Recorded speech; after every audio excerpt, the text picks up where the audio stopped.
अगर आप भगवान बुद्ध की कहानी देखेंगे तो आपको समझ में आएगा कि जब बुद्ध का जन्म हुआ, उसके पिता उनके मोह में इतने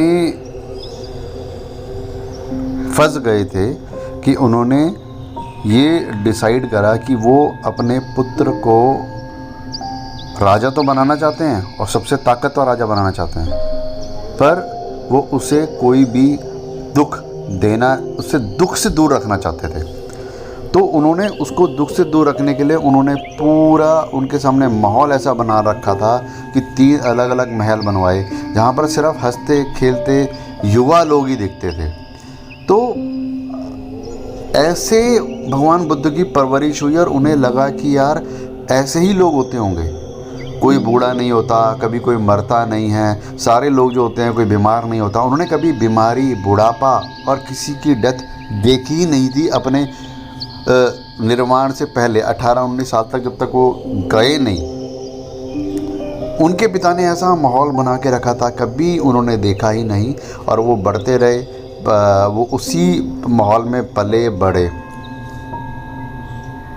कई बार हम क्या करते हैं, अपनी सिचुएशंस को ऐसा बना लेते हैं आँख बंद करके भी कि ऐसा कुछ होना ही नहीं है, जबकि प्रकृति का नियम कुछ अलग होते हैं। आप प्रकृति के नियमों को छुपाने की कोशिश करोगे तो अटकोगे ही लाइफ में। उन्होंने प्रकृति के नियमों को छुपाने की कोशिश करी अपने पुत्र से, जिसकी वजह से भगवान बुद्ध, या आप बोलो कि सिद्धार्था जो थे वो भगवान बुद्ध बने।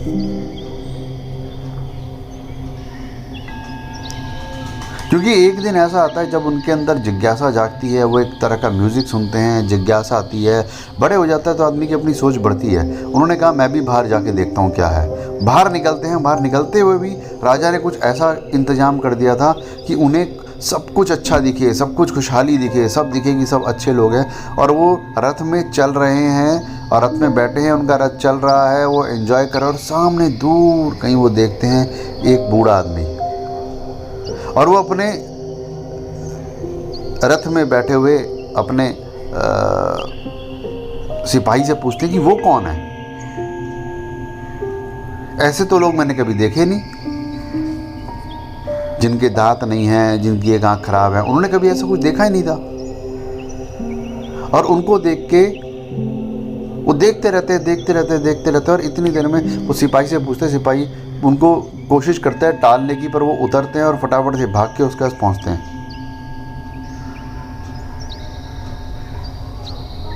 और जैसे ही उस भिखारी के पास, बूढ़े भिखारी के पास वो पहुंचते हैं और वो देखते हैं कि उस दीवार, सैनिकों की दीवार के पीछे कितने ही भिखारी बैठे होते हैं, कितने ही लोग ऐसे होते हैं जो उस तरह के होते हैं। तो तब उनके सिपाही उनको बताते हैं, महाराज ये तो हमारी ही तरह हैं पर ये बूढ़े हो चुके हैं। तब उनसे पूछते हैं क्या मैं भी बूढ़ा होऊंगा? वो बोलते हैं हाँ। मेरे पिता भी बूढ़े होंगे? वो बोलते हैं हाँ, आपके पिता भी बूढ़े होंगे। फिर थोड़ा और आगे जाते हैं, देखते हैं एक आदमी मरा हुआ है, बिल्कुल ज़मीन में पड़ा हुआ है और उसकी लाश को लोग तैयार कर रहे हैं। पूछते हैं ये क्या है? वो बोलते हैं ये आदमी मर गया है। वो पूछते हैं क्या मैं भी मरूंगा? वो बोलते हैं हाँ, आप भी मरोगे।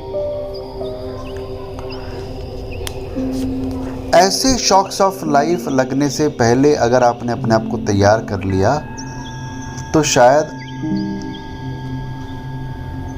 आप बेटर रहोगे। हर आदमी भगवान बुद्ध नहीं बन सकता। हमें जब शॉक्स लगते हैं ना, तो हम उस स्टेज में तैयार हैं या नहीं हैं ये मैटर करता है। अगर हम उस स्टेज को हैंडल करने के लिए तैयार होंगे तो शायद हम उस शॉक को झेल जाएंगे, पर 95% लोग उस शॉक को झेलने के लिए तैयार नहीं होते हैं। फिर वो इधर उधर भागते हैं, एमलेस होके भागते हैं। यार ये तो हमने कभी सोचा ही नहीं था, हमें जॉब से भी कोई निकाल सकता है, कभी हमने सोचते ही नहीं हमें कोई जॉब से हटा सकते हैं। हम तो जॉब में बहुत अच्छी पोजीशन पे हैं, क्या हमारी कंपनी ले ऑफ कर सकती है? कर तो सकती है, कभी कभी मन में विचार आता है, पर हमारी कंपनी कर सकती है ऐसा कभी सपने में भी नहीं सोचते हैं। और एक दिन वो दिन आता है और झटके से हमें बाहर कर दिया जाता है। तो मैं ये बोलना चाहूँगा कि जो हमें दिख रहा है उसको देख के भी नज़रअंदाज नहीं करना चाहिए।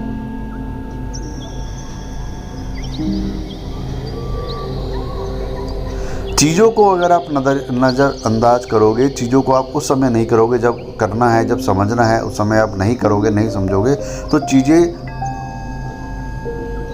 अपने हिसाब से चलेंगी। नेचर का जो रूल है, प्रकृति का जो रूल है, प्रकृति अपने हिसाब से काम करती है।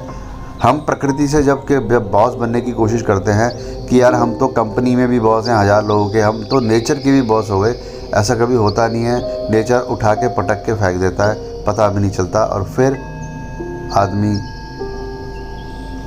स्ट्रगल की तरफ जाता है।